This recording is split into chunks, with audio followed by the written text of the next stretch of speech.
Hello everyone, I am Kathy Grimm and the channel is The Grim Reader, and I'm going to tell you a little bit about my reading for the past week. And not much else to report except work, tired, still kind of good on the medication, but I am tired. I think it's just because of the amount of work I do. Maybe it's still because I have fatigue issues, but it feels just more like normal exhaustion, which one is it? But I think it's still working quite well. I don't feel anxious in quite the same way, but anyway. And I don't have the energy right now to do anything other than just tell you a little bit about my reading, and even that's going to be pretty perfunctory because of my feeling so tired. I just want to tell you the fact that I did finish Pierre Goro.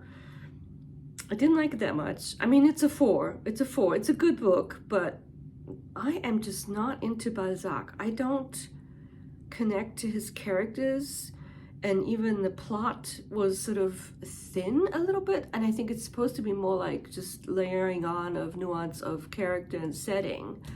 And everyone is so nasty and mean, and the main guy, he's strange.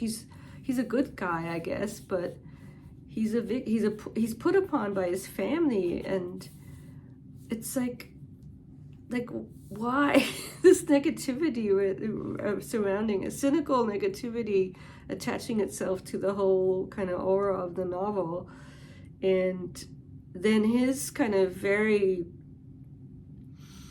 sort of histrionic behavior towards the family members. He blames himself, and I don't know, I'm not being very coherent because I'm tired, but I didn't like it that much, and I like Zola a lot better, even though he's doing something similar, sort of a portrait of an area, of a city, of the machinations of what's going on, but I just like his style better. I think his characters are more interesting and I can connect to them more. I have better understanding of their motivations.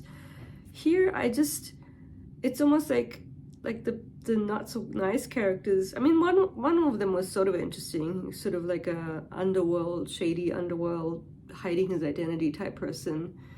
He was somewhat interesting, but the other ones were like, okay, they're just awful people.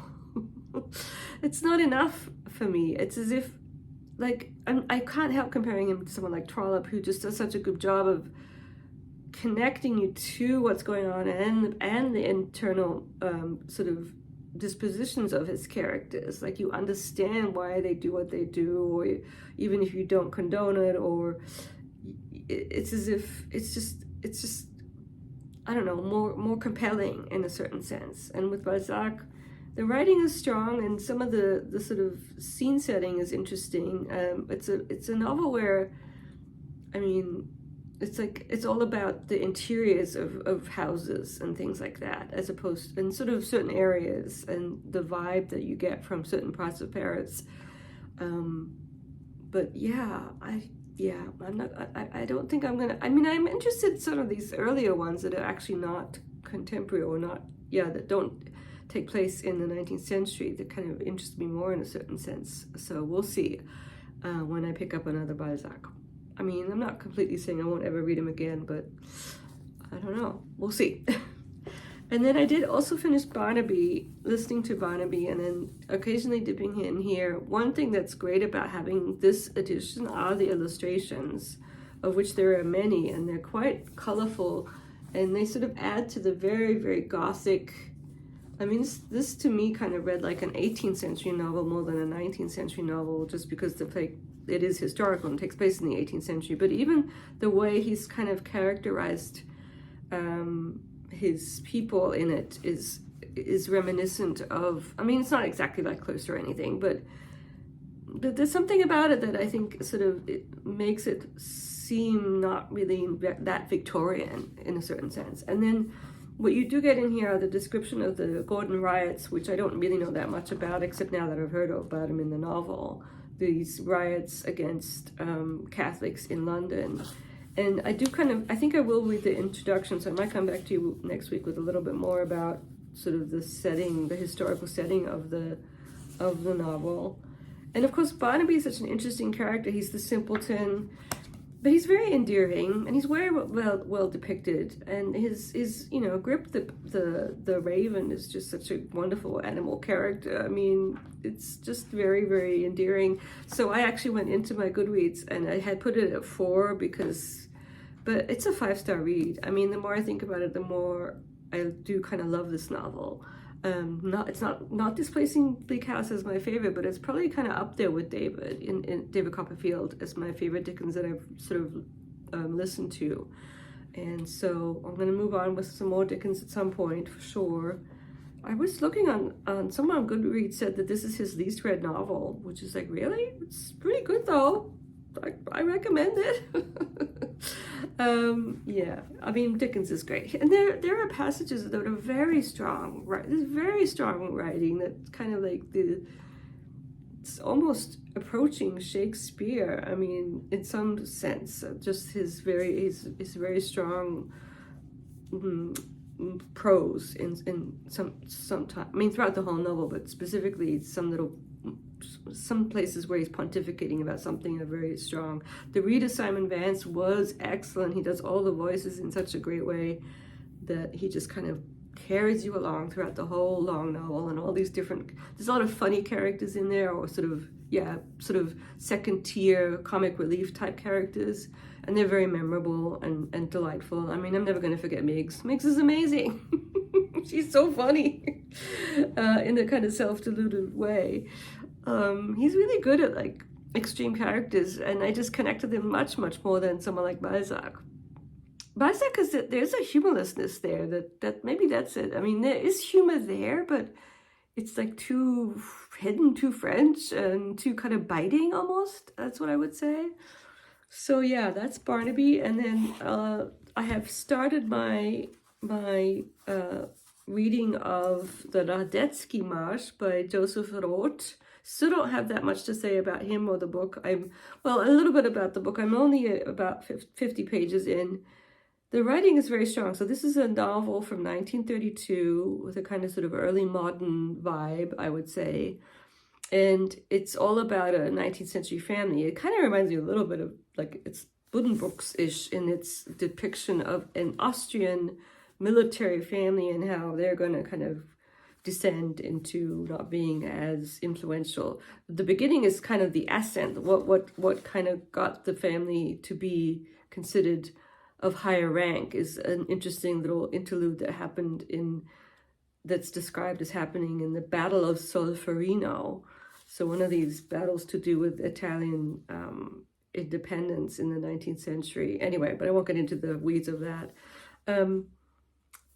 And I think it's going to hone in on the grandson of that person in the battle.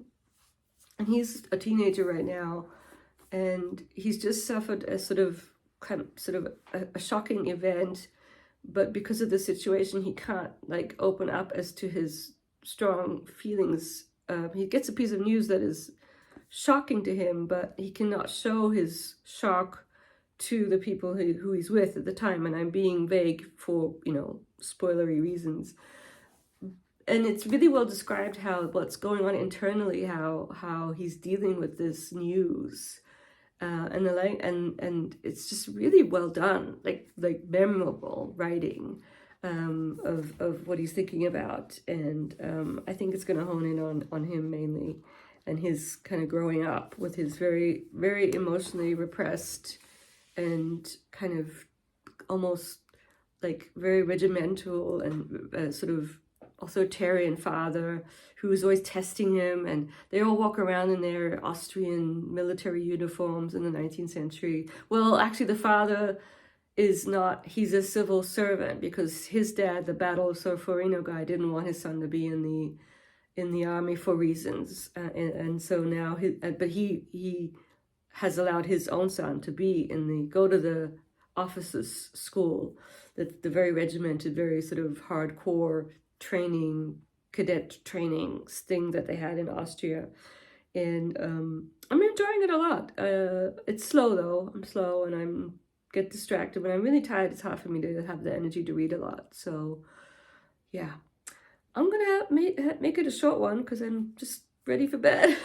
And sorry to be so low energy, but that's just the reality of what's going on with me right now. Hope everyone's doing well. And yeah, sorry for my kind of freaking out because no one was responding to my video, but that's the whole sense of the whole. And then there was one comment that someone had said that they had posted something that didn't go through, and that kind of, it's one thing for people to just be quiet, which I'm kind of used to, and it's no biggie, whatever. But it's another thing when people are trying to, and you don't know, is it just people just not responding, or is it people's comments being lost? And that's kind of a different type of anxiety, I guess. But I think I changed my settings from, there was some kind of moderation on, but I got rid of it because I get very rarely inappropriate comments, and you know, I can always just get rid of them.